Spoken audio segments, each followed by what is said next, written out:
systematically rapes them, and often rapes them multiple times over the course of a night. In 2007, a young, affluent man named Reynhard Sinaga moved from Indonesia to Manchester, UK, on a student visa. To the outside world, Ray was the definition of mild-mannered. He was pursuing master's degrees and later a PhD, frequently attending local churches and building a small, trusted circle of friends. He was described as a quiet, unassuming, and Peter Pan-like student who never seemed to work but always had money for a luxurious life.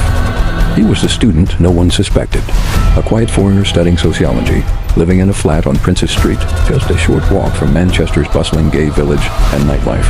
But behind his studious, unthreatening demeanor lived a monster. Sinaga strategically lived in Montana House, a set of apartments located right on the edge of the city's nightlife district, specifically near the Factory 251 nightclub.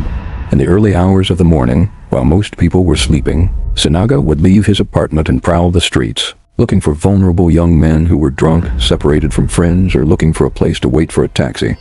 While most students went home, Reynhard went hunting. He was looking for young men, usually straight, who were separated from their friends and intoxicated. He was friendly, non-threatening, and offered a lifeline. Sinaga would approach intoxicated young men, offering to help them. He used a good Samaritan persona, inviting victims back to his flat to charge their phones, wait for a taxi, or have another drink. Once inside, he would provide a drink laced with a date-rape drug, suspected to be GHB. Victims would black out, waking up hours later with no memory of what had happened, sometimes naked or having vomited. He didn't use force in the street. He used charm. He offered a place to charge a phone. He offered kindness. But inside his apartment, the nightmare began. He drugged his victims, making them comatose before sexually assaulting them.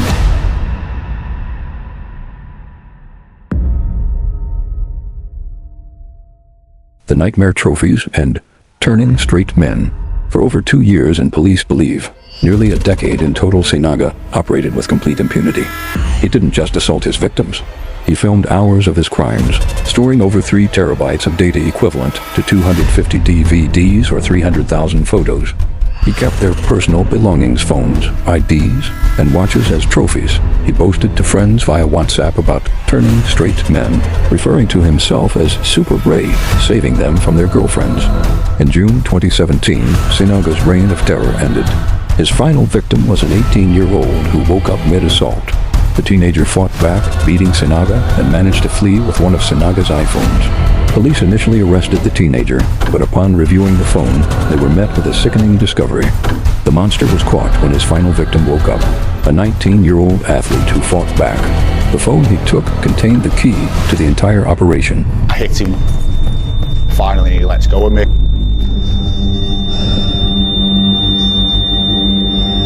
After 4 separate trials between 2018 and 2020, Sinaga was found guilty of 159 sex offenses, including 136 rapes against 48 men. Detectives believe the true number of victims exceeds 200, with many never identified. In January 2020, he was sentenced to life in prison with a minimum of 30 years, later increased to 40, meaning he will not be eligible for parole until he is 77 years old. For more stories, subscribe and follow Curiosity and Crime.